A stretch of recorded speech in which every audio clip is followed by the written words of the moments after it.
we've got those treasures in our house, you know, the items from childhood or from generations past, and we wonder, what are these worth? Well, my next guest can tell us. She's an antiques appraiser with her channel on YouTube, as well as a consultant on Curse of Oak Island and Pawn Stars. Dr. Lori, welcome back, my friend. Always nice to be in Seattle, you know that. Oh my gosh, well, we love having you, and I want to get started because we have a lot happening, and we're starting with a print. Okay. Viewer Sue got this print back in the 70s, and she got it from someone who lived in Hawaii. So what can you tell us about this first this one? is a keen print. Very, very well known. Those big eyes, right? But it's an oleograph. So the image is from the 1960s, but the oleograph is, I don't know if you know this term, this is an old term. If you have margarine in the morning, they used to call it oleo because it was fake butter. Oh. An oleograph is a fake painting. No. Yes.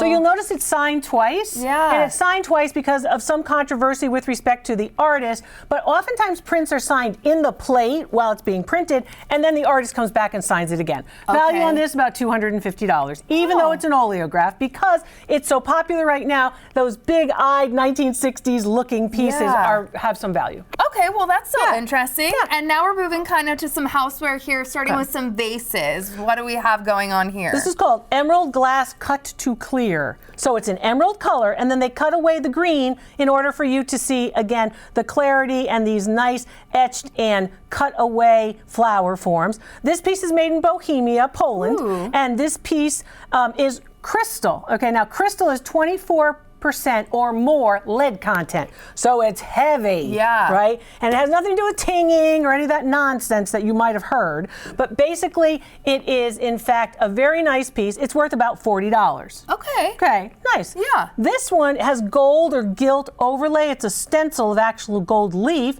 And that one's a bud vase. That one's made in the United States. It's glass, not crystal, because it has no lead content. Okay. Value on this one about $15. Hey, okay, well, we want to thank our viewer, Sally, for sending those in, and they were her grandmother's. Oh, great. And we're moving right along to, this is Derek's mom's bowl. Lisa, shout out to her. What markings, if any, are you looking for something like this? This one says Halls. I don't know if you guys can get it, but it says Halls, and it's made in the United States. It's from the 1950s, 1960s. It's a very typical pattern, but they've been using it. Yeah. Which is not a bad thing. Oh, no, it's lead. Oh, we're all going to die. That's not going to happen.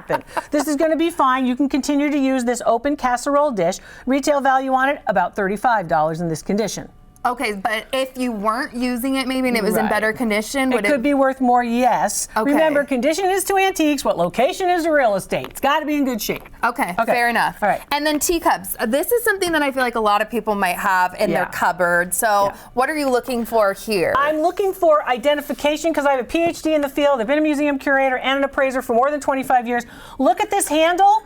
That handle says, I'm English. I was made in England by the shape of the handle. And if you look at the bottom, then it is, of course, I don't know if you're going to get it, but then it is, of course, identified that it's made in England. So English pieces, you look for English because the ceramic is very high quality and so is the decoration. Value on this, about $15 for the set. Oh, see, I was thinking cha-ching even higher with what you were saying. Okay, well, you tricked me. I tricked you there, maybe. But this is Balik, made in Ireland. Okay. This is Parian china, a different type of china, with the characteristic Irish shamrocks on it.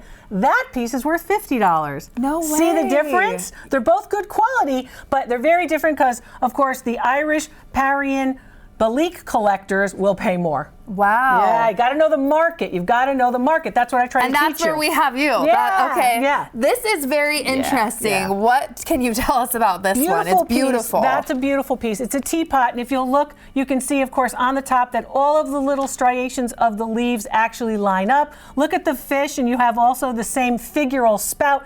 It has a 4-character mark on the bottom. Might be difficult to get, but the 4-character mark indicates that it's late 19th century. Retail value on that about $1,250. No way. Yes way. Oh my gosh. Okay, this is blowing my mind. Just I would not gorgeous. have thought that. That's gorgeous. Collectors look for certain things. They look for details, they look for a certain type of clay and the correct mark. Okay. Okay. Wow. Okay. Well, and I know that he paid less than that, so he's going to be excited for that. That's a win. Okay, we're moving on to some jewelry over here. What do we want to start with here? We have a jewelry box. We have a watch. Okay, so the jewelry box is about $5. It's brass. And it's nice, brass and glass, not hurting anybody. This piece, of course, is this ring. Is a nice ring, baguettes. This ring, very, very popular in the late 20th century. And notice how they are all individually prong set, those little prongs that keep it together. It's marked 10K, so it's 10 karat white gold, which is good. You want to look for those marks. I teach you those marks on my website, drloriv.com. Retail value on this with these stones, about $250. Hey, okay. Not bad. Not bad. And then we've got a sterling and marcasite. That's what these little silver pieces are. They're inset. Marcasite and black onyx bracelet. It's marked sterling silver. Look for the precious metal marks. Look for 14K and 18K and sterling silver and 925. Value on that about $400. I know, and it dates to about 1935. So interesting. And I want to get to this big wine opener too. This is again something that, you know, one of our viewers paid $20 for. Okay. So what can you tell us about that? It's a marriage, right? And sometimes marriages go awry. So this particular marriage is, of course, a photographer's camera tripod, which they then put the Vintner wine opener, and this is wine country, right? Beautiful, terrific wines, right? It is, absolutely. So that's a nice piece, but that piece is a reproduction of an earlier model. Retail value on that, his $20 was an okay investment. The whole thing's worth about $50.